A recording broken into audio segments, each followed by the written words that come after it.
Olá, corredores e corredoras, sejam muito bem-vindos ao podcast Quilômetro 41.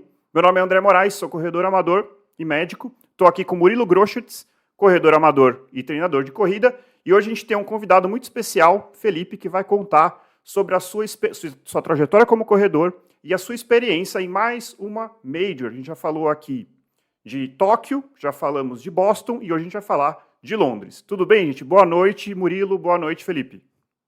Boa noite, pessoal. Um prazer estar aqui novamente com vocês. Felipe, obrigado aí por ter aceitado o nosso convite. O André, antes de você entrar aqui na nossa videochamada, perguntou de onde eu te conhecia, né? E eu falei, cara, mais fácil perguntar para o Felipe, porque eu era uma criança, um pré-adolescente ali, mas acho que faz mais de 15 anos que a gente se conhece, né, Felipe? Lá da época do Taekwondo. Então, obrigado por estar aqui. Se puder contar aí como que a gente se conheceu, mais ou menos há quanto tempo? Conte essa história aí pra gente. Boa noite, André. Boa noite, Murilo. Obrigado aí pela oportunidade. Eu conheci o Murilo em 2008, 2009, aquelas ocasiões que o acaso trazendo boas recordações para a gente e grandes oportunidades. Eu nunca tinha, eu tinha acabado estava fazendo mestrado e tinha parado um trabalho de executivo numa empresa que eu estava aqui em São Paulo. E aí eu comecei a fazer um curso de mergulho numa piscina, numa academia. Aí eu vi que tinha taekwondo. Eu já tinha parado fazia 10 anos o taekwondo e fui lá fazer o taekwondo. Só que eu já era um tiozinho, né? Na época eu achava que era um tiozinho, hoje eu tinha certeza que eu era novo, né? Eu tinha 29 anos e o Murilo, uma criança, sei lá, seus 16, 17 anos, ele já era faixa preta. Eu 14 apanhava anos, bastante. 14 anos. Eu já apanhava pra cacete do Murilo nas lutas, peguei minha faixa preta lá no Taekwondo, mas encerrei minha carreira no dia que eu peguei a faixa preta no Taekwondo. Mas Isso aí aí. voltei pra corrida com tudo. Boa. Legal. Pô, legal. Relembrou, me refrescou a memória aqui. Eu sempre conto essa história do mergulho, eu sempre esqueço. Mas legal demais. Felipe, me conta, na época, você já corria naquela época ou não? Como é que foi essa sua trajetória aí? Conta um pouquinho dessa sua história aí com a corrida. Na verdade, eu dividiria a minha relação com corrida, um pouco de triatlo, mas muito mais corrida, tem 3 fases, vai. Eu sempre, nessa época, inclusive, eu comecei minha primeira prova, eu fiz Maratona do Revezamento do Pão de Açúcar, né? Que era 8 A pessoas correndo classe. 5 quilômetros em 2000, 2001, lá no Vila Lobos. Corri com um amigo que era meu chefe na época, Roberto Nascimento, que é um monstro. Ele já foi para Kona, é um animal. Ele se classificou para Kona com febre, é esse nível, cara, assim. E ele incentivou todos os funcionários a fazer a maratona do revezamento e quem entrou, eu e alguns amigos, entramos e ficamos. O Kleber, a turma que trabalhava comigo num site imobiliário na época, que é o atual Zap Imóveis e OLX, mas na época se chamava Planeta Imóvel. E a gente foi e correu, só que nesse período sempre fui muito vagabundo na planilha, né? Não cumpria, não fazia nada certo, mas eu era louco, né? De sentido de, puta, vamos fazer uma meia maratona? Vamos. Aí eu fazia, chegava andando e fazia essas loucuras. Então, Uhum. de 2001 até 2010, foi a minha primeira fase totalmente vagabundo e fazendo coisas de maluco. Aí depois eu Aham. conto a fase 2 e a fase 3, mas basicamente depois do Taekwondo, eu ainda estava encerrando essa a minha fase vagabundo 1, tá? Depois eu conto a fase menos Aham. vagabundo 2 e a fase séria, que é a que eu tô agora. Mas, ô Felipe, o que eu acho legal, assim, pô, você sobreviveu aí 10 anos nesse estilo e não largou a corrida, né? Porque isso vai contra, a gente sempre fala aqui que o legal da corrida é levar isso pra vida, é levar isso como uma coisa que você vai envelhecendo e você vai correndo. E aí essas pessoas que às vezes fazem as competições e às vezes não treina de uma maneira tão correta, de duas uma, ou ela se frustra no dia da prova e acaba tendo experiências que nem sempre são das mais agradáveis, ou acaba se deparando com lesão. No seu caso, isso não aconteceu, nem a frustração de chegar na prova destreinado e nem lesões. Não nesse período, nada relevante nesse período. O que acontecia é que, assim, para mim era muito nítido que eu me inscrevia nas provas para não desandar muito da vida pessoal e profissional.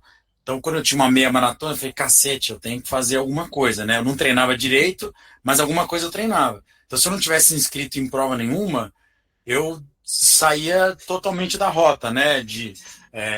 Morava sozinho, aquelas coisas, trabalhava de final de semana, trabalhei muitos anos de final de semana, trabalho no mercado imobiliário, graças a Deus não trabalho mais de final de semana, mas eu trabalhava muito. Então, quando eu me inscrevia numa meia maratona, era esse desafio que veio, caramba, vou ter 21 quilômetros, não dá para não treinar. Então, era um pouco isso, mas eu não tinha disciplina com as planilhas, como eu disse, mas alguma disciplina eu tinha. Então, eu não saía do eixo, então a corrida era meu porto seguro, nesse sentido ainda que eu fizesse coisas que eu abomino hoje, né?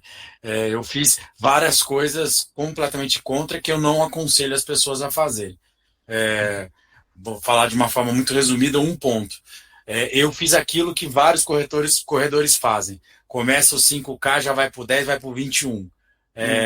Hoje em dia, sou completamente contra isso. Eu sempre falo para várias pessoas, quem for ouvir e assistir esse podcast já ouviu da minha boca isso, quem está começando cara, concentra no 5K, faz seu melhor durante 2 anos, escolhe um tempo insano para... Cara, a minha meta é fazer sub-23, sub-22, sub-25. Cada um vai ter sua própria meta. Escolhe essa meta e persegue. Eu não fiz isso. Eu não tinha uma base em 5 e 10K e fui subindo. E aí meu tempo foi piorando. É curioso que eu fiz 4 meias maratonas, uma pior que a outra, de 2006 até 2010. Exatamente nessa linha de piorando meu tempo. Foi aí que começou a fase 2, que daqui a pouco eu conto para vocês como que foi a fase 2 e o que aconteceu. Muito bom. Bom, acho que pode falar da fase 2. A gente já vai fazer o que aconteceu entre a fase 1, passando pela fase 2 e culminando na situação de qual correr. Foi o... A fase 2 qual foi o ponto de virada? O trigger, né, o gatilho da fase 2 foi assim, eu mudei para o Rio de Janeiro, pela segunda vez, eu terminei o meu mestrado e voltei para o Rio de Janeiro. Foi até onde eu conheci minha esposa, sogro e sogra moram lá. Em 2010, eu ainda não tinha conhecido minha esposa, mas eu fui e me matriculei na Companhia Atlética, lá do Rio. E fui muito bem recebido e tenho amigos até hoje lá.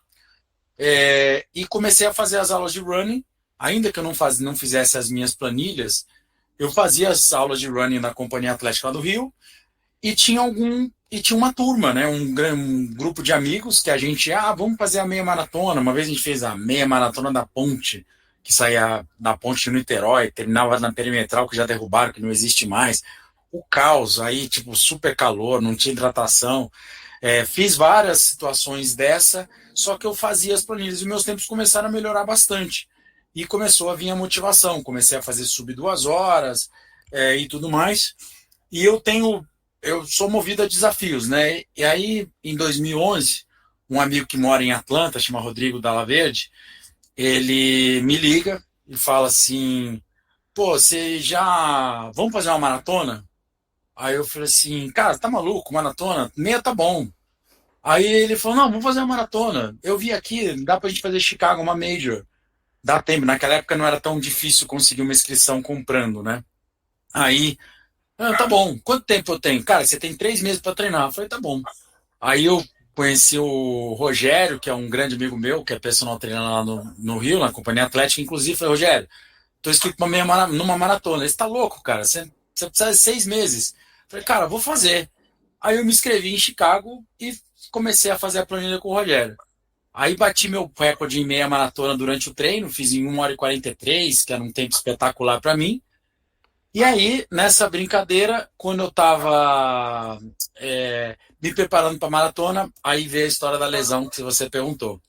Eu tive um estiramento muscular grau 2 no posterior, numa prova na Companhia Atlética dessas de correr mais 15 minutos o mais rápido possível na esteira.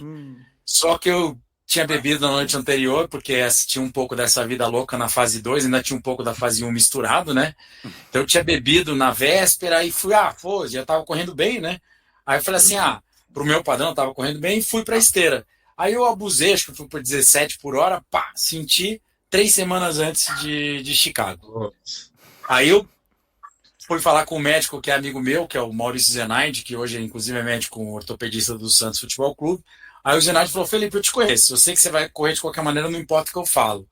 Então, meu conselho, não corra até a prova e vai devagar, e se você sentir, você para durante a prova. Aí eu fui. Aí no quilômetro 2 da prova de Chicago, eu pisei no Dois?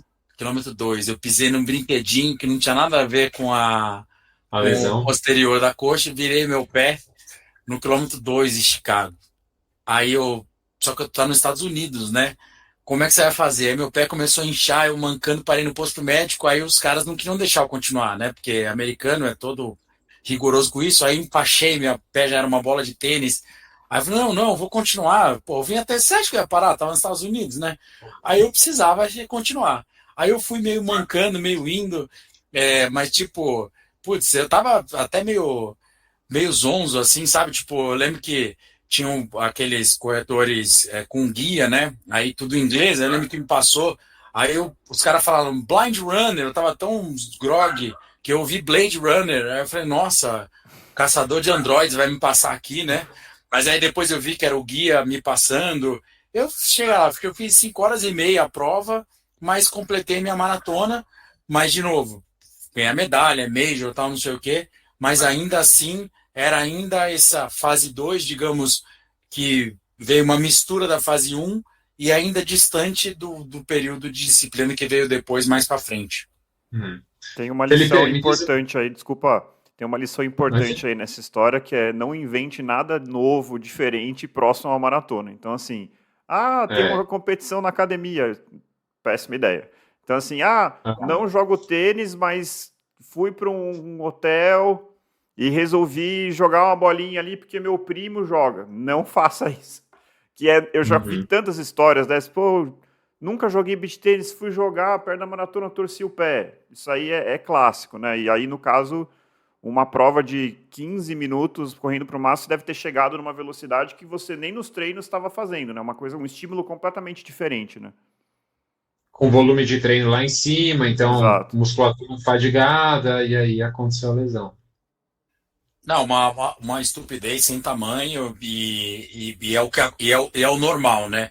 Só que o problema eu estou chamando de estupidez não ter feito uma vez, né? Porque no final acabava sendo um padrão e Uhum. convivia com isso, com essas loucuras assim que foram quase que mais 8, 9 anos nesse período. Ainda, e nessa fase 2 o curioso é que o driver ainda era o mesmo, que era o quê? Eu me inscrevi em desafios e eram cada vez mais difíceis, né? Porque pela meia maratona já não me segurava mais para ter algum foco, né? Como eu disse, eu trabalhava muito de final de semana, então trabalhava até tarde, dormia mal, aquelas coisas todas. Mas ainda assim era novo, né? Tinha 30 e poucos anos, o corpo aguentava. E eu comecei a fazer outros desafios, que veio o triatlon também. Comecei a fazer esses desafios e era sempre esse drive. Se eu tiver inscrito num triatlon, eu vou poder continuar comendo meu doce, tomar minha cerveja, e não vou sair tanto dali, entendeu? Acho que era um pouco o meu driver. Então, Uhum. curioso isso que esse esporte, durante alguns anos, era o meu porto seguro, ainda que eu fazia coisas completamente diferentes do que eu faço hoje, que eu tenho muito mais disciplina. Eu não tinha disciplina, mas resolvi o meu problema na época, durante muitos anos. Uhum. E Felipe, eu fiquei com uma dúvida. Na sua fase um, você era um corredor meio solitário, assim, você corria sozinho, você já tinha acompanhamento profissional, ou isso só aconteceu na fase 2 que você começou a ter a ajuda ali do Rogério, talvez de outras pessoas também lá no Rio, e conhecer um grupo, pessoas que tinham ali interesses em comum, e caso isso tenha acontecido, quanto isso te ajudou nessa fase 2? Isso foi crucial para você conseguir se motivar mais nos treinos, seguir mais as planilhas, se dedicar um pouco mais, talvez de uma forma mais saudável, assim, digamos? Eu nunca deixei de ter. Eu sou 300% a favor de assessoria personal, o que quer que seja, ainda que virtual, que é o caminho que eu faço hoje, ou presencial. Eu nunca deixei de ter. Então era a Ação Total, que acho que é uma equipe que existe até hoje, o Balu, inclusive, que já foi meu treinador depois, muitos anos ele era estagiário, o Adriano Bastos corria lá, o Fábio Uhum, Pierre, uma geração, essa Ação Total era um monte de gente, o Renato Dutra, que também montou a assessoria dele depois, um monte de cara fera da uhum, indústria, Uhum. foi treinador da Ação Total, e alguns deles mandavam para mim, mas o efeito era nulo em mim, né? O problema estava em mim, né? Não estava no professor, né? Eles até ignoravam, né? Nem feedback tinham como dar, de tão vagabundo que eu era com a história da planilha. Mas eu nunca deixei de ter, é curioso isso. E no Rio foi a mesma coisa.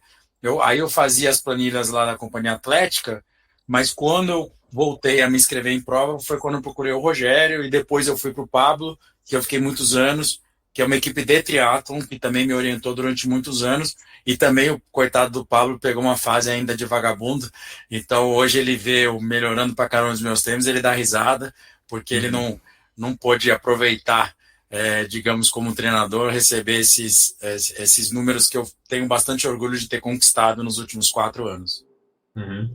E essa fase 2 acabou quando, mais ou menos, Felipe? E como foi a fase 3? Como que você chegou até os dias atuais? E assim, eu já te conheço há um bom tempo, né? A gente ficou também um período, alguns anos, sem muito contato, mas sempre te acompanhando assim, em redes sociais e tudo mais. Até falei para o André isso antes aqui da nossa gravação, que eu não conhecia tão detalhadamente essas fases, né? Assim, fase 1, fase 2, fase 3 do Felipe, mas para mim é muito nítido o quanto você melhorou como corredor, né? Apesar dos anos passando, algo você, entre aspas, envelhecendo, mas envelhecendo com muito mais saúde. Eu te vejo, você bateu vários recordes pessoais, né, nos últimos anos. Então acho que isso aí já entra na fase 3. Então conta aí pra gente como é que foi essa transição para a fase 3 e como que você chegou nos dias atuais. É curioso, a fase 3 ela começou sem querer, sem eu saber que estava começando. Em 2017, quando minha esposa estava grávida da minha única filha, eu tinha voltado para São Paulo, saí do Rio, voltei para São Paulo, já estava morando em São Paulo. E aí um grande amigo meu, chamado Rodolfo, eu falei para você conhece algum médico aqui em São Paulo? Porque eu preciso emagrecer, voltar a treinar. Aí ele me indicou o Dr. Estevão, que ele é da linha low carb, e eu não tinha a menor ideia do que é low carb, e eu não, se me falasse, eu não teria ido. E aí fui, aí fez a consulta, passou aqueles 20 minutos eu contando, eu como de 3 em 3 horas, batata doce, não sei o quê, pré-treino, isso, aquilo. Ele ficou me ouvindo, depois ele me falou, ó, eu vou te fazer um negócio completamente diferente disso. Fica a seu critério. Ele me deu uma dieta cetogênica, me propôs a fazer, e aí foi curioso, porque eu demorei uns 6 meses me adaptando a essa dieta, só que a mágica aconteceu. A minha fome evaporou, eu sequei, só com alimentação, sem nenhum remédio. Então eu ficava, como eu disse, fase 1 e fase 2. Eu me inscrevia nas provas para tentar manter o meu peso.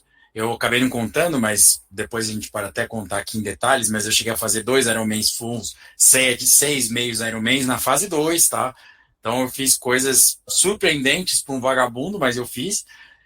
E os meus treinadores sabem muito bem que não é modo de dizer vagabundo. Ah, mas fez Ironman? Fiz Ironman, vagabundo. E eu começava a fazer o Ironman com 82 quilos, para você ter uma ideia de referência, e fazia a prova com 75.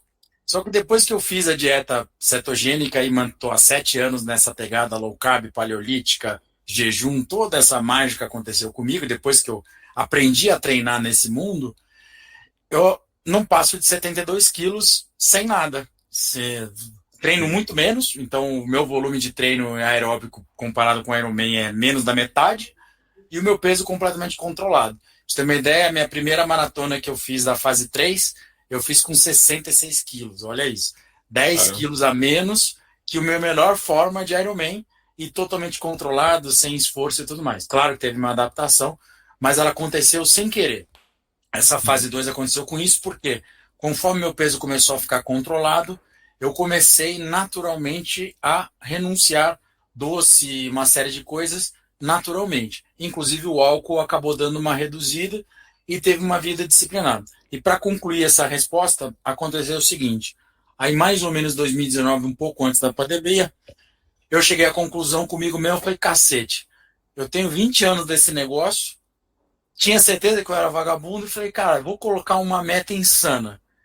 Qual seria uma meta insana para o vagabundo? Eu tinha 8 maratonas, a minha melhor era 4 horas e 19.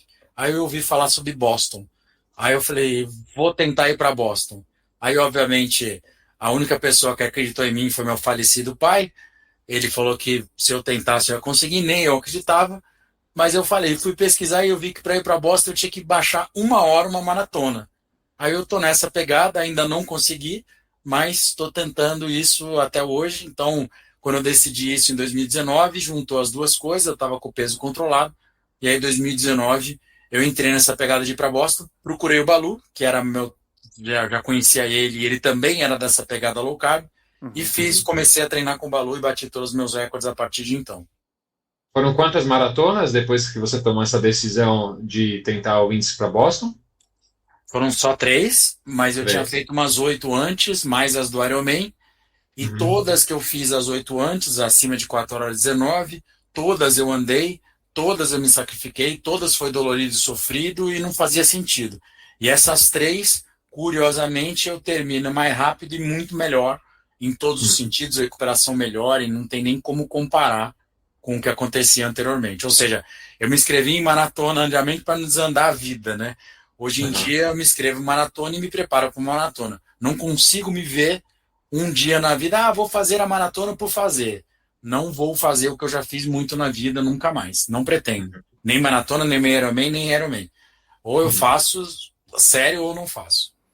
Legal, Felipe. Eu acho que tem, assim, tem uma jornada aí que, assim, que eu acho que isso é muito interessante, que, assim, eu percebo que cada corredor tem uma história diferente, né? E, às vezes, o caminho pode ser mais curto, vamos dizer assim. Tem aquela pessoa que já tem uma disciplina, que já tem um foco, já tem um número na cabeça. E, às vezes, tem a outra pessoa que, no seu caso, que é muito interessante, que a corrida deve ter te salvado ali de talvez uma vida menos disciplinada, talvez alguns hábitos ali que talvez não teriam sido as melhores escolhas, mas que ao longo do tempo, mesmo demorando, acabou maturando e chegando na fase que você está hoje. Então, assim, dificilmente você ia ter essa cabeça, ia ter como forçar a ter essa cabeça lá atrás. Não sei se dá para entender o que eu estou querendo dizer. Isso foi uma construção que precisou desse tempo, provavelmente, né? E isso é muito interessante. Mas tem uma vantagem de quem tem uma história que nem a minha. É que quando você, depois dos 40, você começa a bater um monte de recorde. Sim. Aí você pensa que você é bom, mas na verdade eu era ruim pra cacete, né? Essa é a vantagem, né? Não. Então, quando você tem, eu vejo isso, os caras que eram muito bons na adolescência, por exemplo, o Murilo no Taekwondo, fatalmente ele ia se frustrar hoje, porque ele era muito bom no Taekwondo adolescente. E quando você é muito novo e não leva muito a sério, é surpreendente. Eu desafio isso, eu convido os meus amigos do Rio de Janeiro, por exemplo, que eu tenho muito contato até hoje das minhas equipes de triatlo e corrida, eu fico provocando eles muito para, cara, vamos, porque tem um caminho aqui, é surpreendente, você vai conseguir, vamos junto nessa, porque é muito legal, é muito gratificante. Sim, que na verdade você está revelando o verdadeiro potencial, que sempre esteve ali, na verdade, mas agora você está conseguindo acessar esse potencial. Bom, eu queria fazer o link, Murilo, não sei se você tem mais alguma coisa para falar dessa fase. Não, só ia comentar que é muito legal isso, né, André e Felipe, assim, como que cada corredor tem a sua história, não existe um caminho exato a ser seguido, né, o Felipe ele teve uma trajetória bem longa, né, até conseguir ali encontrar melhor forma de treinar, melhor rotina, os bons hábitos, né, e conquistar os seus melhores tempos. Como o André falou, há pessoas que têm uma trajetória um pouco mais curta, né, até começar a bater os seus recordes e bater bons tempos. E é isso, né, é muito legal, essa individualidade, né, e cada um construindo a sua história, isso é muito, muito interessante. Boa. Bom, e aí eu queria saber muito, Felipe, e a Maratona de Londres? Nessa história que a gente está contando, aonde ela se encaixa? Como que chegou? Como é que foi a inscrição? Como é que foi a decisão de correr a Maratona de Londres? Conta um pouco pra gente. A verdade é que a decisão de Boston, ela envolve fazer todas as majors, né? Eu já tinha feito Chicago em 2011, e aí eu ia fazer todas as majors sem pressa, sem dizer até o ano X, só Boston quando eu conseguisse o índice, né? Uhum. E aí todo mundo falava de Londres, que era plana e fria, e era uma época que eu já tinha feito Buenos Aires, então 2022 eu fiz Buenos Aires, eu quebrei no quilômetro 28, estava muito bem, hoje em dia dá para saber claramente onde eu errei na estratégia. E aí, quando eu acabei em Buenos Aires, falei com o Balu, meu treinador na época, eu falei, cara, tô a fim de fazer Londres. E me inscrevi para Londres 2023. Então, tava tudo certo, fui pela Camel Turismo, tá? Então, fiz a reserva, é um valor bastante relevante, né, que você tem que separar. Minha esposa e minha filha comigo, tudo certinho. E aí aconteceu uma situação de vida que depois que passa um ano eu consigo falar com mais naturalidade, mas em 2022, quando eu estava um mês antes de eu embarcar para Londres, minha mãe já estava muito doente no hospital, começou a piorar, ela já estava em casa com cuidadora, e meu pai, até pela relação que ele e minha mãe tinham, o meu pai também não aguentou, e ele teve um infarto fulminante, ficou em coma. Então, minha mãe internada não, minha mãe em casa muito mal, com uma doença incurável, já com cuidador e tudo mais, e meu pai, literalmente por amor, vamos dizer assim, ele acabou sofrendo muito, teve um infarto, ficou em coma. Então, eu tinha um mês antes de embarcar para Londres em 2022, obviamente cancelei, não tinha, desculpa, 2023, não tinha como ir, e aí minha mãe faleceu no dia 28 de. No dia. Desculpa. No dia, acho que 26 de abril, né, do ano passado.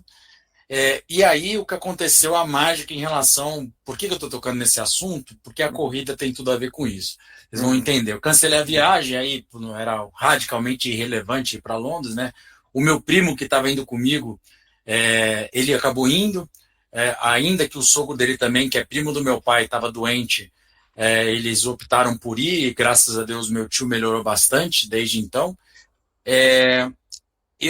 Minha mãe acabou morrendo dia 26 de abril. O meu pai em coma, minha mãe morreu dia 28, eu estava inscrito numa prova em São Paulo, de 30K ou 28K, não vou lembrar. É uma prova treino qualquer que eu acabei me inscrevendo de última hora. Eu resolvi fazer, mesmo depois que minha mãe morreu e um pouco antes do meu pai morrer, porque meu pai podia morrer a qualquer momento. E foi curioso, porque eu fui uma força ali naquele negócio que eu falei, cara, eu preciso fazer isso. E a corrida, ela me segurou, porque não sei explicar porquê, de tudo, né? Sem música, sem nada, né? Tudo na sua cabeça. As pessoas estavam no nosso enterro, no enterro da minha mãe, né? As pessoas iam visitar a gente e não sabia o que falar, né? Porque todo mundo sabia, né, que meu pai podia morrer a qualquer momento, e meu pai morreu na missa de sétimo dia da minha mãe. Então acabou a missa de sétimo dia da minha mãe, faleceu meu pai, só que a história dos dois é tão bonita e tudo que eles fizeram por mim, pelos meus irmãos, que passa um ano, a gente fica com orgulho, e aí eu falei, putz, eu preciso entregar isso para eles, né? Que é o quê? Eu continuar vivendo pelos 46 anos anteriores, por tudo que eles fizeram pela gente. E eu fiz minha parte, e a corrida foi um grande porto seguro nesse sentido, e foi isso. Aí meu pai faleceu, e depois eu acabei indo para Buenos Aires ao final de 2023, pela segunda vez, e aí conversei com a organização da Camel, e eles me deram a inscrição pela história dos meus pais, eles me deram a inscrição, e aí eu fui fazer Londres esse ano, após a morte dos meus pais, um ano após a morte dos meus pais. Foi assim que surgiu Londres, foi uma escolha de prova plana, mas ela acabou tendo um símbolo especial, porque eu deixei de ir por causa deles, e um ano depois eu fui lá com eles e corri com eles, e tenho provas que eles me ajudaram durante a prova, que eu ainda vou contar aqui no podcast. Pô, Poxa. Felipe, é uma história bem, bem triste, né? Assim, eu fico imaginando, né? Perder um pai, uma mãe, já deve ser complicado. Perder os dois na mesma semana é algo que eu não consigo nem imaginar, né? E a corrida, realmente, a gente acredita muito nisso, que tem esse poder aí de ajudar as pessoas nas mais diferentes situações. Acho que é uma situação extrema que certamente deve ter sido ali um lugar ali que você se refugiou, vamos dizer assim, né? Deve ter te ajudado bastante. E fazendo o link, assim, como que você trouxe, como que você sentiu essa presença deles durante a corrida? É curioso, porque assim, a história deles como casal e como pai e mãe é tão bonita, e a gente nos enterros e pós-enterros a gente ouvia muitas histórias. Eu e meus irmãos, a gente ficou muito mais unido após isso tudo que aconteceu. As pessoas, como eu disse, elas iam abraçar a gente e não sabiam o que falar. Mas internamente eu tinha tanto orgulho da história deles, e quem perde um familiar em 2024 tem uma dádiva, que é a quantidade de áudios e textos que ficam registrados no WhatsApp. Então, muitas vezes, como minha mãe ficou doente muitos anos não, muitos meses, a gente acabou tendo muitas conversas profundas, eu, meu pai e minha mãe. Então, ao longo desse um ano que foi passando, eu espiritualmente estava sempre conectado com eles na minha mente, falando em voz alta, falando por dentro, simbolicamente. Para minha filha, que é a única neta que eles tiveram, a gente está sempre falando isso, a gente conversa com ela sobre isso, pedir as coisas para o meu pai, para minha mãe, e a gente sente essa presença deles. E em Londres aconteceu o seguinte: eu tracei a minha estratégia para tentar fazer sub 3 horas e 20, que é o mínimo para Boston. Eu sentia que se eu me arriscasse de novo, que nem eu arrisquei nos 2 anos de Buenos Aires, eu iria quebrar.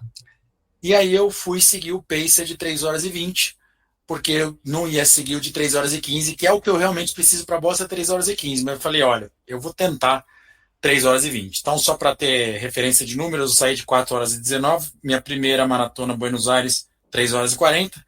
Minha segunda Buenos Aires, 3 horas e 30. E aí eu falei, putz, de novo eu não quero quebrar, eu quero ir até o fim, então eu vou mirar no 3 horas e 20. Para fazer 3 horas e 19, 59, mesmo sabendo que isso não seria o suficiente para Boston. E fui seguir o pacer de 3 horas e 20. Aí comecei a seguir o pacer de 3 horas e 20. Comecei lá a comer os carboidratos e tal, que eu não estou mais tão acostumado, mas vou seguir na maratona, é importante, né? Aí eu tô seguindo, aí eu olhar pro meu relógio, o primeiro quilômetro deu 4 horas e 30. Eu falei, não, eu não tô. Minha sensação de esforço, meu relógio tá errado. Aí eu continuei, começou a ver, eu segui, aí eu vi o pace de 3 horas e 20, comecei a seguir o cara, tá dando 4,41, 4,42. Só pra quem não sabe fazer essa conta de cabeça, 3 horas e 20 é 4,45.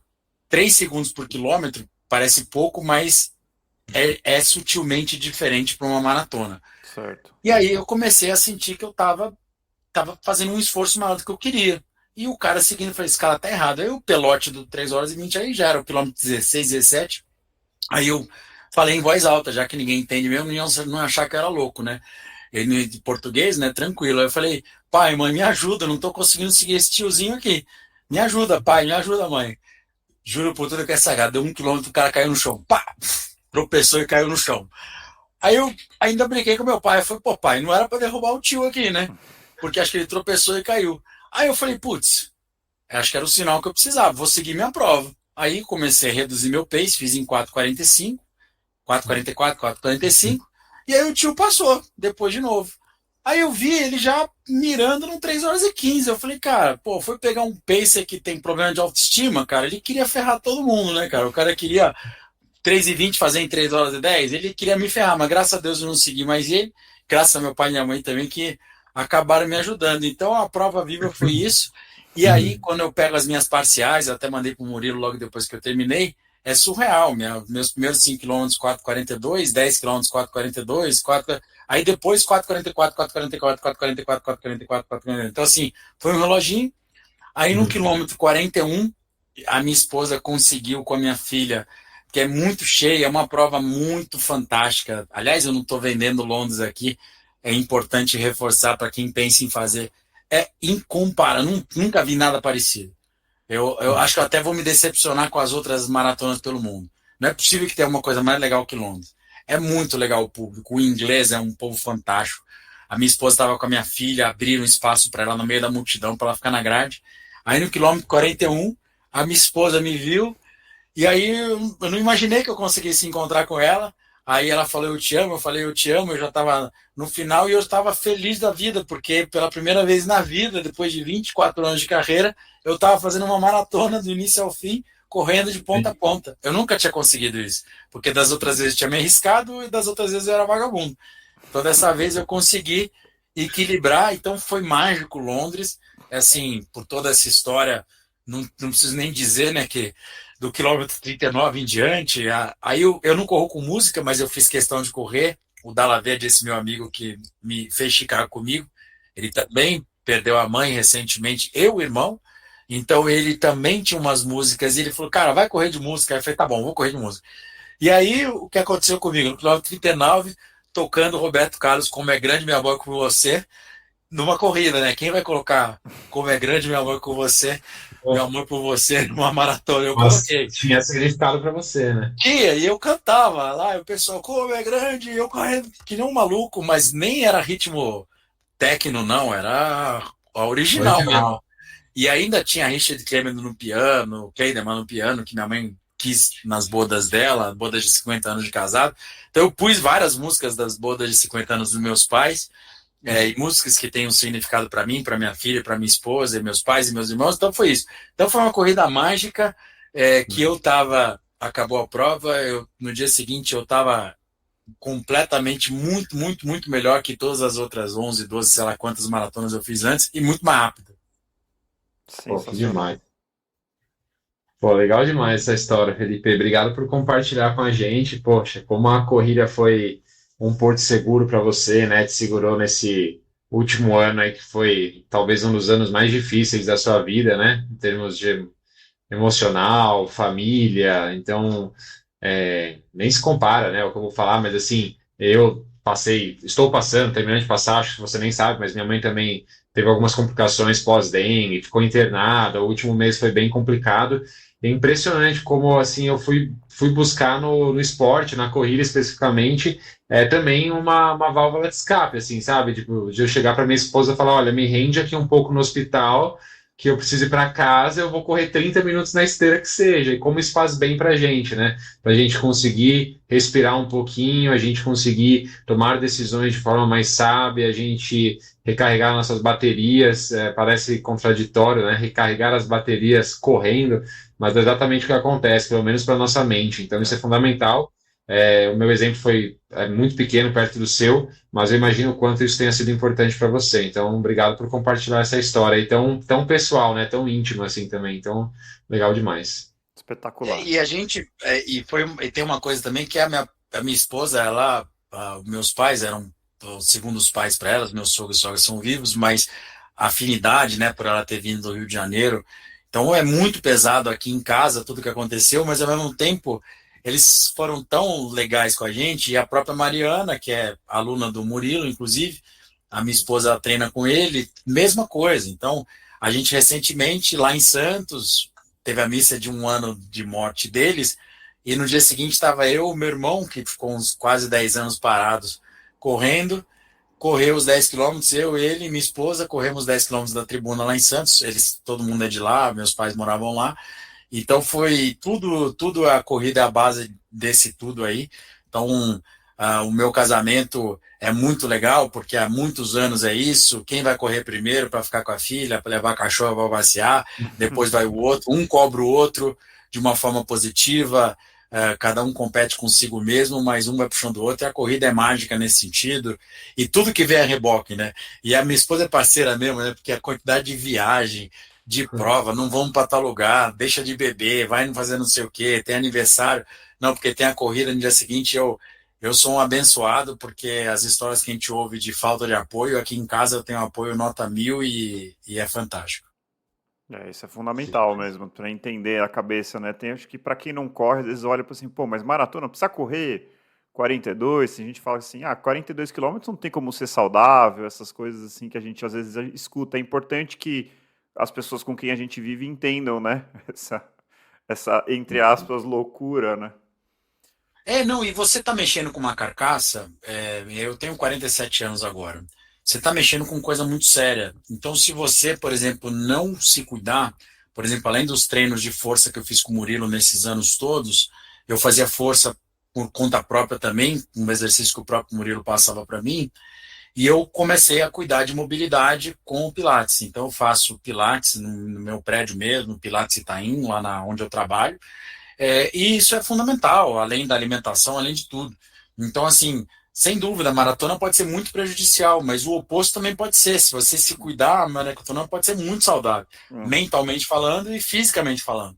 com certeza. É, eu, como eu falei, eu tô, recentemente eu não saio, não passo de 70 quilos, tô me sentindo muito bem, com trocentos anos a mais de vida, mas é gratificante. Mas, e aí, e voltando a falar de Londres, se alguém. É muito impressionante. Além do frio, da, do plano. Agora, a torcida, eu nunca vi nada parecido. E o povo, gente boa e educado, e é muito, muito interessante. Acho que é uma prova que eu recomendo muito.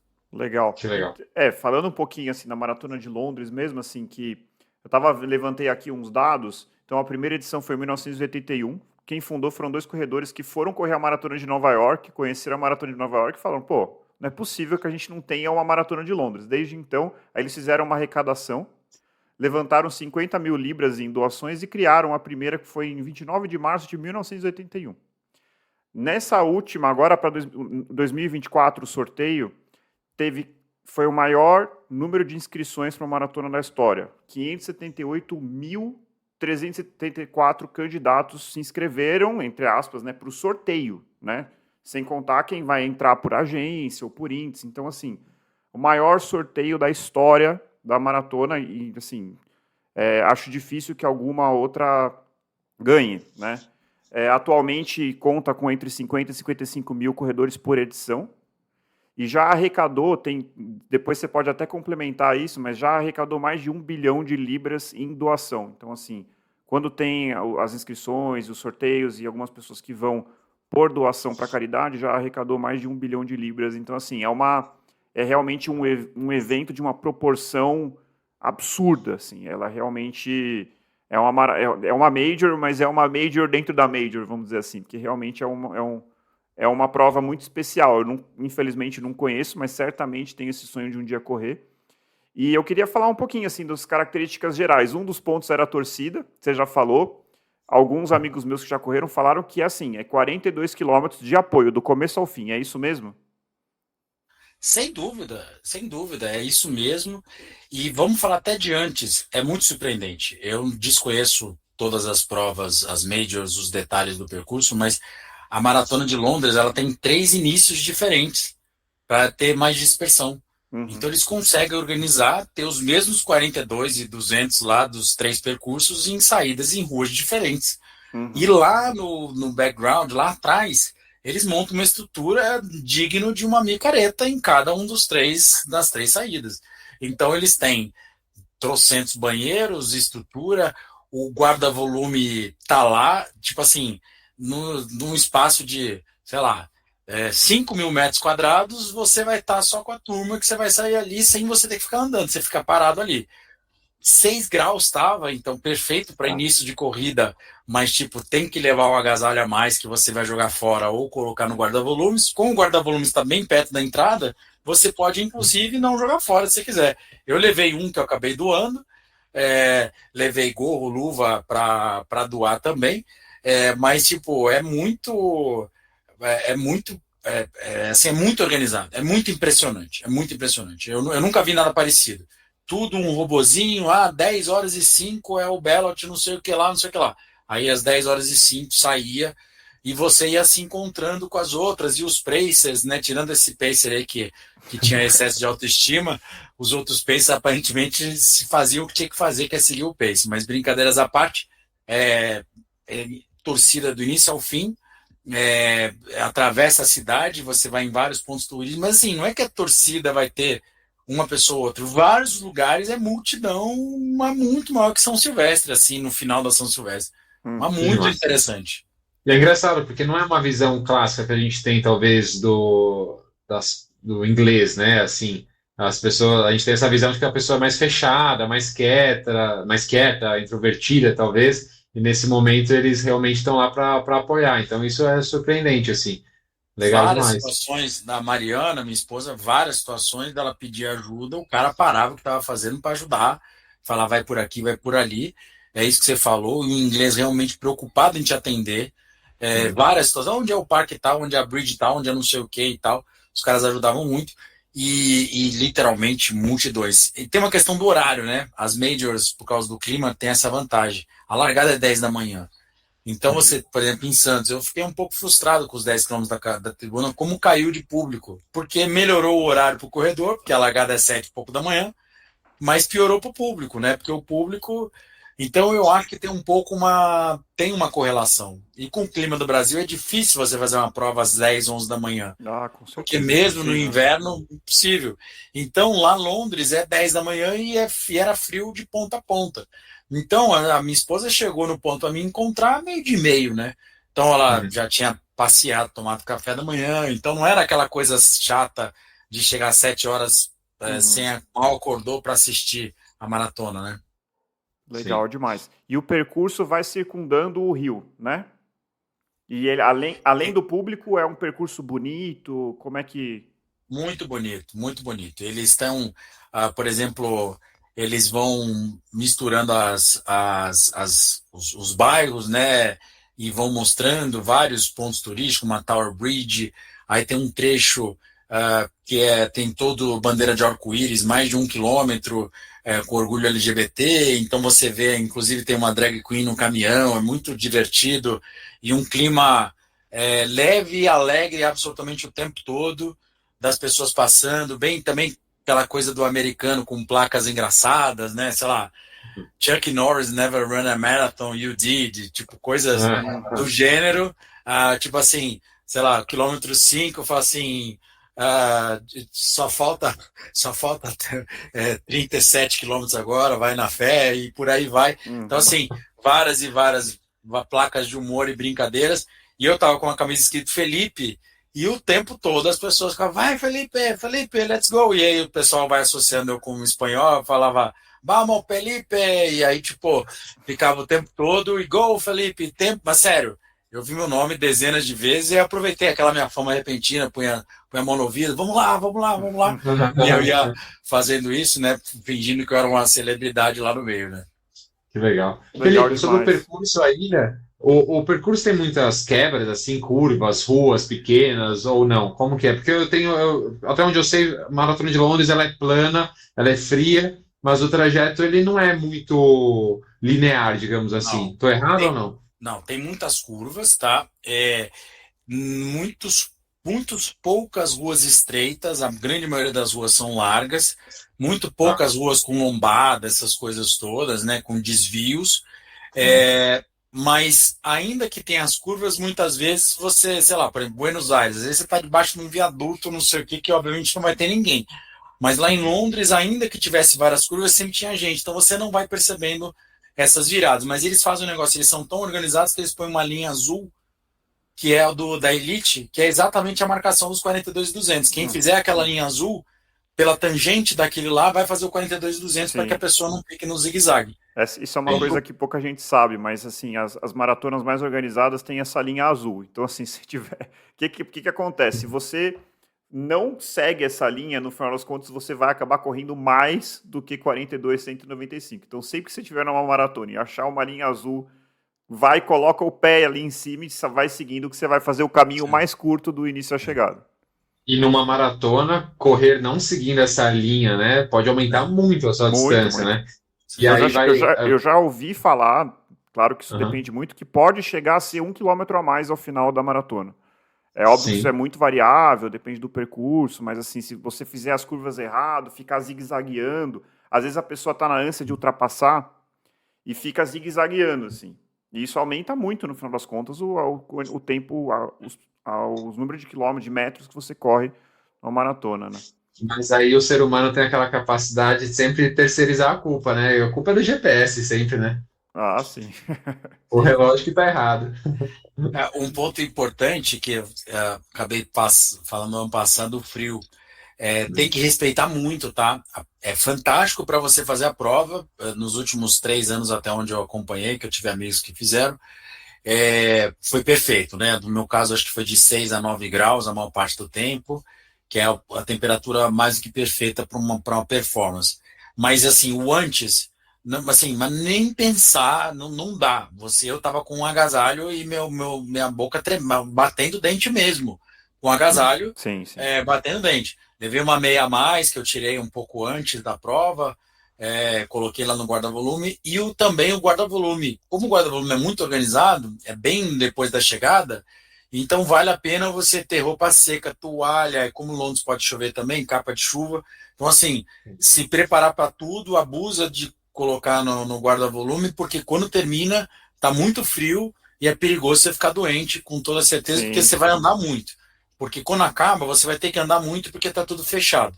Então, eu provavelmente devo ter andado uns 2 quilômetros ou 3 para sair num lugar que eu pudesse pegar um Uber ou meu hotel, o que quer que seja. É bastante coisa depois que você faz uma maratona. Muito bom, Felipe. Perfeito. Boas dicas aí para futuros corredores. Eu tô anotando tudo aqui. Quando eu for correr Londres, eu não vou cometer o erro que, inclusive, eu cometi em Buenos Aires de passar um pouquinho de frio. Que aí, se Buenos Aires estava 11 quando eu corri, imagina 6 graus. Uma diferença enorme. Você tem uma ideia, eu tava de camisa regata de manguito, gorro e luva. Fora o que eu joguei, né? Eu joguei uma camisa de manga comprida e um agasalho fora no quilômetro 1. A luva eu consegui dispensar. O manguito não tirei, o gorro não tirei. Não precisou, tipo. E aí os ventos contras na Tower Bridge, que é uma ponte, quando você cruza o rio. Famosa, né? Bonita pra caramba, né? Muito bonito. Aliás, as fotos que eu tenho da Tower Bridge são fantásticas, assim, sabe? Uma multidão enorme, assim, são muito, muito tops. Que legal. E Felipe, você falou que quando termina a prova, você vai andar bastante, etc. Acho que a gente pode puxar um gancho um pouquinho sobre como que foi sua hospedagem lá, localização. Tem alguma dica nesse aspecto, assim, para quem quer fazer Londres ou, né, quem vai fazer Londres, alguma orientação em relação à hospedagem? Daí talvez você possa fazer um gancho da sua experiência como corredor, viajante aí, e também como Felipe mesmo viajando pelo mundo, sobre custos de viagem, o que você achou da cidade de Londres nesse aspecto também? Londres, não só pelo câmbio, na média é uma cidade cara, ponto, tá? Mas a questão do metrô é surreal. Não tem nada, não tem nenhum paralelo que eu consiga comparar a qualidade do metrô e a quantidade por esquina. É muito fácil você se localizar, principalmente pelo Google Maps. Então você joga o ponto que você está no Google Maps, escolhe transporte público. Se às vezes você entra num ônibus, vai para o metrô, não sei o quê, o Google Maps dá direitinho, acerta no segundo. E tudo no Google Pay, no Apple Pay, ou Google Pay, tanto faz. Você vai no cartão de débito ou de crédito, não importa qual você está usando, você faz tudo. Então, a questão de metrô, você anda pela cidade toda. E aí a localização para ficar é usar o Palácio de Buckingham como referência, ficar perto da chegada. Como é muito fácil andar de metrô, você não precisa ficar perto onde é a largada ou o kit. Entendeu? A cidade vai estar bem bloqueada para viagem, né? Então, qual a vantagem de você ficar perto do Palácio de Buckingham? Eu fui pela Cama e a Cama, inclusive, te leva de ônibus para a largada. Né? Então, a Cama Turismo tem isso daí, sei lá, uns 70, 100 brasileiros vão com esse ônibus para a largada. Mas o corredor, ele anda no metrô de graça no dia da maratona. Então, com certeza você consegue se deslocar por Londres. Então, assim, aí respondendo a primeira pergunta, sobre ficar hospedado, pegar o Palácio de Buckingham como referência, porque tem tudo ali, e é muito bem localizado para qualquer tipo de passeio. Algumas coisas, inclusive, dá para fazer a pé a partir dessa região onde você ficar hospedado. Aí nos outros, os N bairros que você vai conhecer, Soho, Chelsea, vários e várias atração turística, Museu de História Natural, por exemplo, criança, que a gente foi na Legoland, a gente acabou indo de Uber. A Legoland é fantástico, então para quem vai viajar com criança, principalmente até uns 8 anos de idade, é muito bom. A minha esposa é especialista em roteiros, então não precisei me preocupar, só precisava obedecer, e eu sou muito bom nisso, então eu seguia isso ao pé da letra e deu tudo certo. E aí passava o cartão no Google Pay lá para pegar o metrô, então transporte, você não precisa alugar carro e não precisa andar de Uber, tirando essas exceções, aeroporto e tal, não precisa mesmo. Sobre comida, você ir nos lugares badalados, você tende a pagar um pouco caro e dá para pesquisar coisas de bairro muito boas, acessíveis. Mas, assim, referência de refeição de Londres, na média, é aquele São Paulo gourmetizado de carne, entendeu? R$ 500, R$ 600, convertendo já. Tipo, você vai em São Paulo, um pobre Juan da vida, com uma garrafa de vinho, você vai pagar isso. Então, a referência de Londres é isso. Longe de mim dizer que R$ 500, R$ 600 é barato, pelo contrário, é caro igual São Paulo. Só que se você erra na mão, igual você erra na mão em São Paulo, você vai ter lugares que você vai gastar R$ 1.000. E tem um único lugar que a gente gastou na faixa dos R$ 1.000, que foi um lugar chama The Rules, eu acho, é o restaurante mais antigo de Londres, é um restaurante de 1718, e a gente foi comer comida de caça. Então, uma experiência que eu queria, a gente comeu um vernisson, que é um tipo de um veado, a gente comeu essa carne, e também comeu, não tinha o fazão que a gente queria comer, e comeu um boi, uma carne de boi também. Então, esse restaurante de carne de caça foi fantástico. E para concluir, o que você tem que tomar cuidado de gasto são aquelas coisas, o cafezinho bobo, sabe? Tipo, vamos lá tomar um café aqui só para passar o tempo. Como qualquer lugar da Europa, tomar um pouco de cuidado. E por último, também a minha decepção com o vinho do restaurante. É muito caro. O vinho de largada dos restaurantes que a gente foi era tudo 30 libras no mínimo. Não tinha aquele vinho que antigamente tinha de, sei lá, 5 euros, que você vai para Portugal e Espanha, que às vezes você toma um vinho, uma garrafa de 5 euros. Eu, pelo menos, não tive contato com isso nos restaurantes, só nos supermercados. Acho que Boa. talvez por não ser pelo menos não acho que é um grande produtor de vinho, né? Acho que isso acaba sendo eles têm que trazer do continente, né? Querendo ou não, eles estão numa ilha ali, não tem produção. E não é mais Europa, né? Não é mais a Exato. zona do euro. Bem colocado, André, você tem razão. Ô, E a, e Felipe. a cerveja tinha em tudo quanto é lugar, né? Sim, isso deve ser uma parte muito boa, inclusive.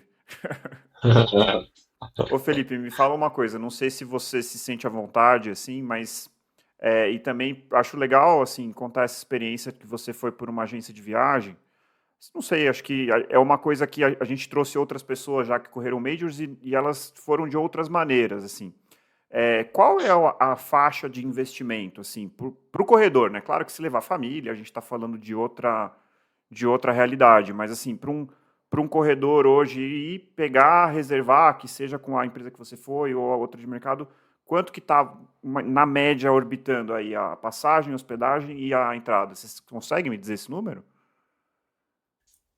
A passagem, você tem a questão da variação de dólar e libra, então, basicamente, o trecho basicão, por perna, digamos assim, se você comprar com bastante antecedência, dá para comprar por uns de 2.500 a 3.000 reais por perna, e aí 6.000 por pessoa e de volta bem comprado. Mas muito próximo da prova, você vai pagar de 5.000 por perna para cima. Claro. Como eu já tinha conseguido a inscrição pela história dos meus pais, então eu consegui comprar com muita antecedência. Então a gente comprou as 3 passagens, meu, da minha esposa e da minha filha, reembolsável, os 3 na casa dos 18, mas com tudo full, sabe? Se desse algum problema, eu teria reembolso. Se eu tivesse pago 16, digamos assim, provavelmente eu estaria no risco, tá?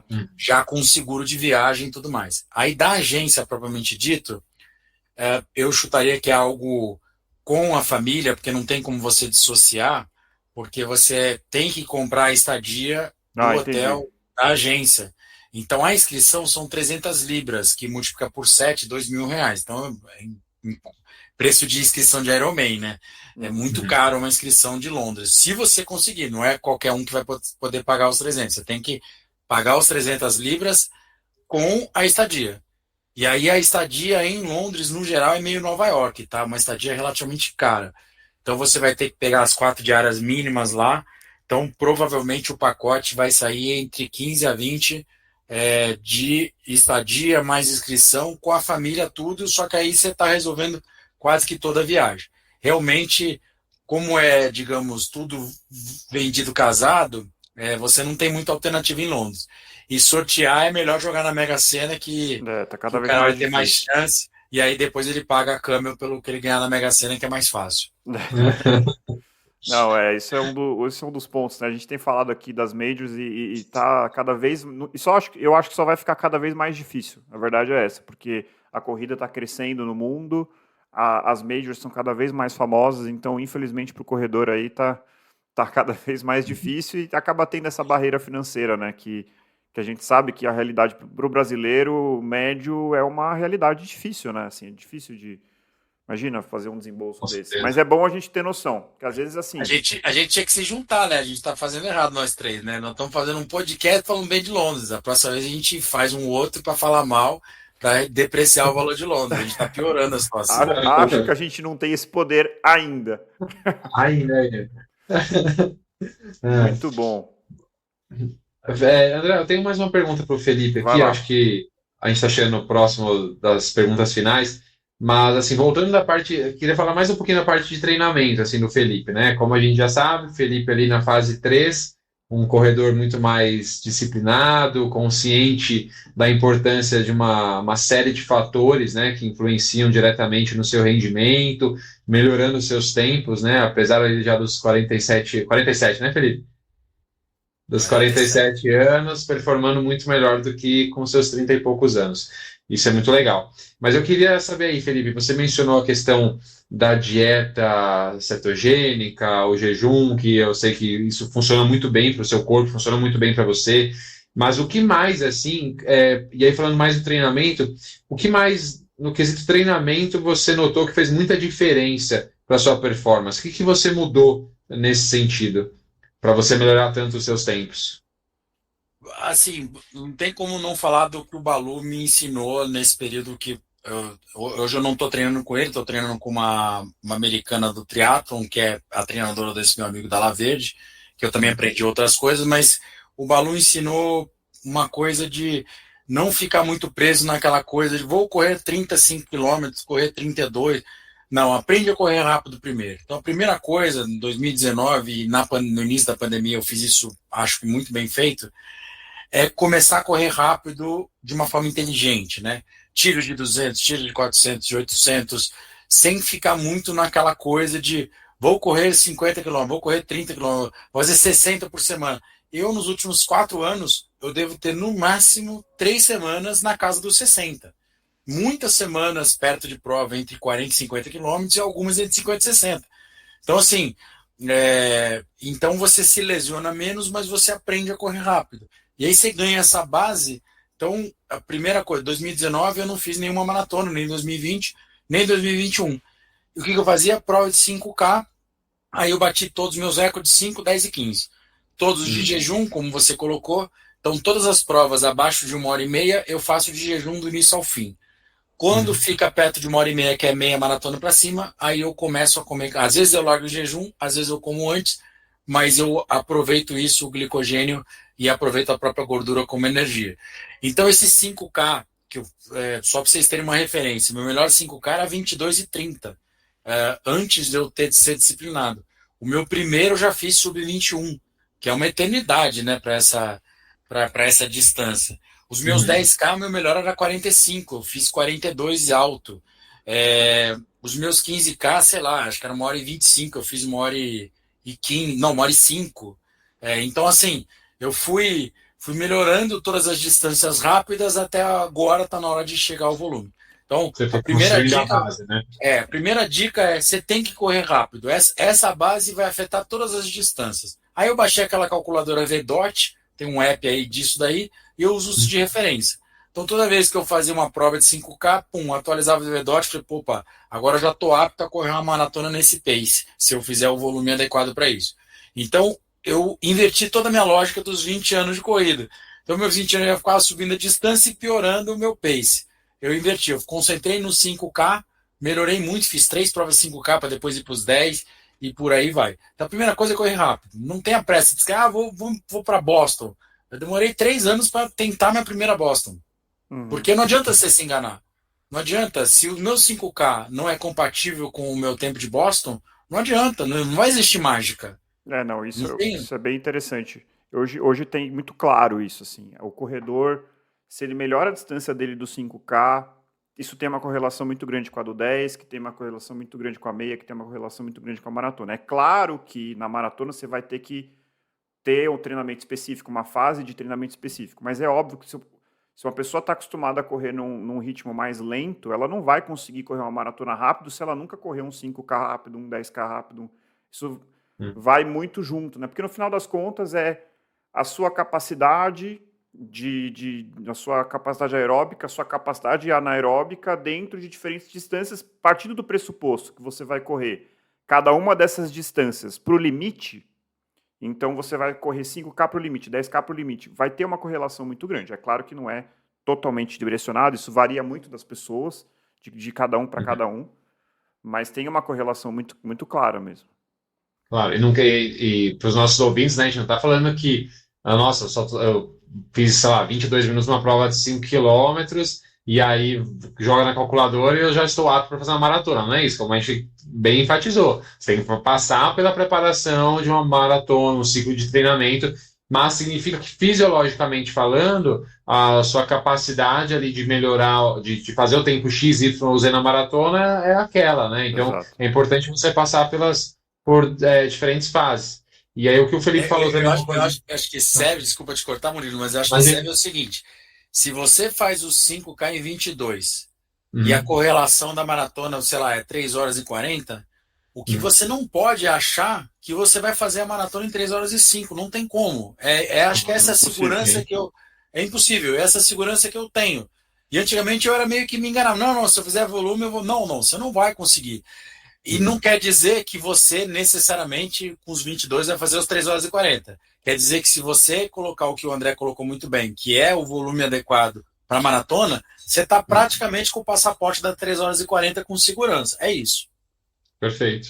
É isso aí. E uma coisa, Felipe, que você falou também que eu achei bem interessante, você falou do volume de treino, né? Os 60, oscila ali dos 40 a 60 quilômetros por semana, pelo que eu entendi. E a gente sempre já falou em outros episódios também sobre carga de treinamento, ou a performance ser volume dependente, mas que o principal é a individualização dos treinos, né? E a individualidade biológica.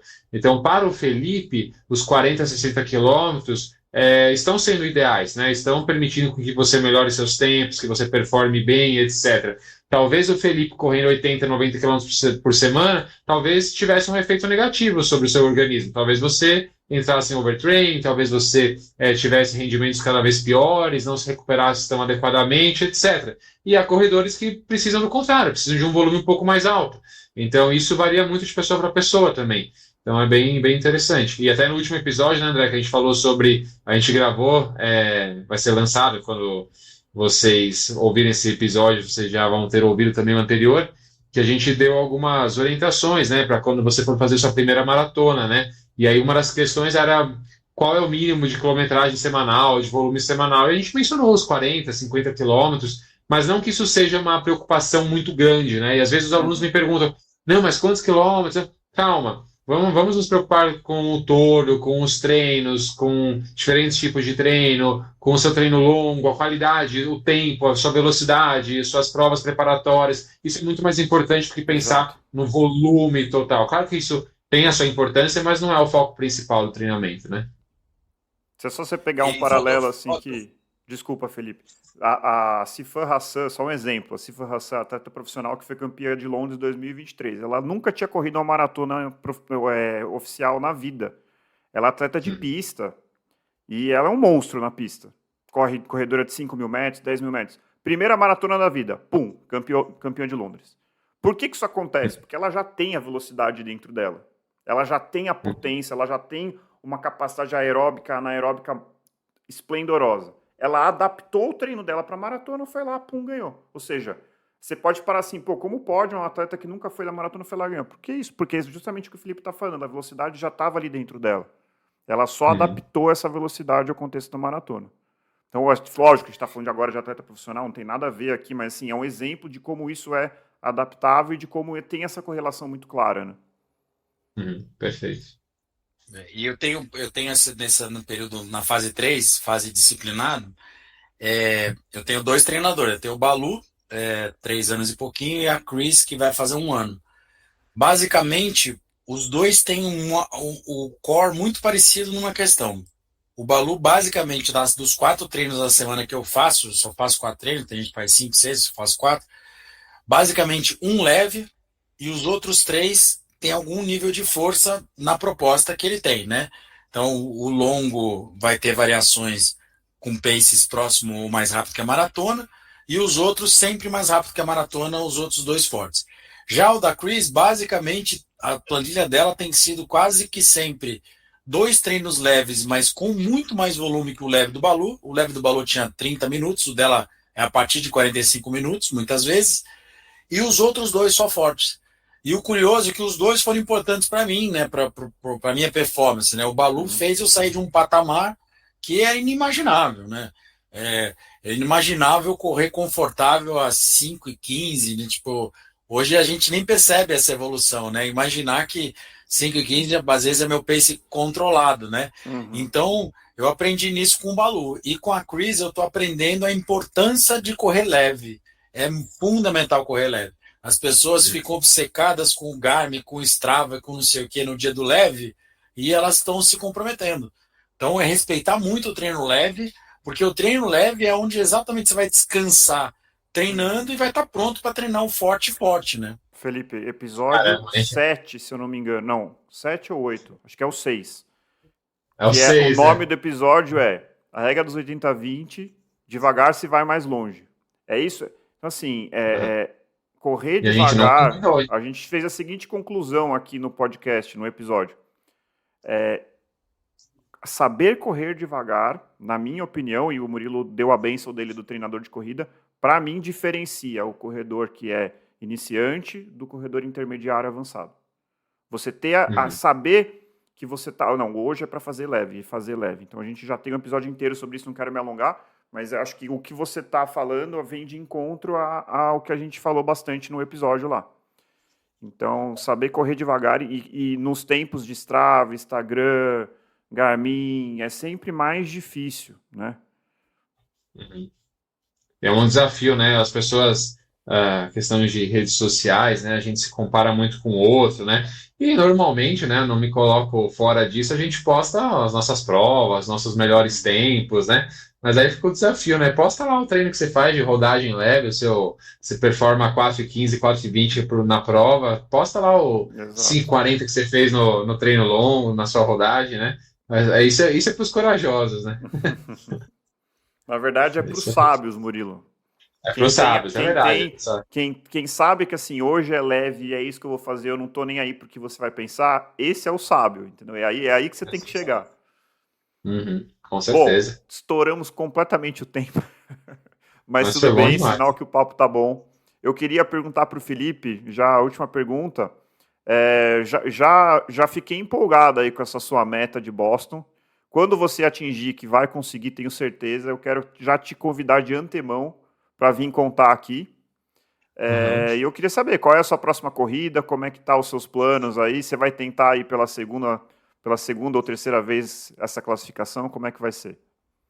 Eu vou, é a quarta tentativa. Quarta. Eu vou dia 7 de setembro. Eu vou fazer uma prova em Chicago, mas não é a Major. É uma prova chamada BQ2, que de Boston Qualify 2. Ela tem duas vezes uma vez em cada semestre. Em Chicago, na verdade, é um county perto de Chicago. Vou eu e o Dalla Verde de novo. Só que o Dalla Verde já tem 50, ele já está com índice para Boston, mas ele é super conservador, ele quer tentar ter mais gordura. A gente vai fazer essa prova junto, 7 de setembro.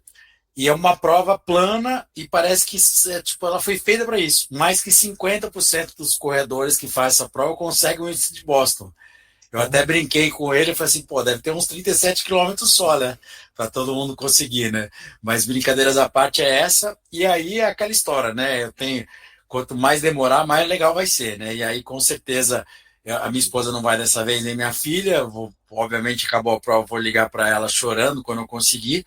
E eu vou abraçar meus pais virtualmente, que com certeza eles vão estar lá na linha de chegada lá comigo, vão me ajudar a conseguir esse índice aí.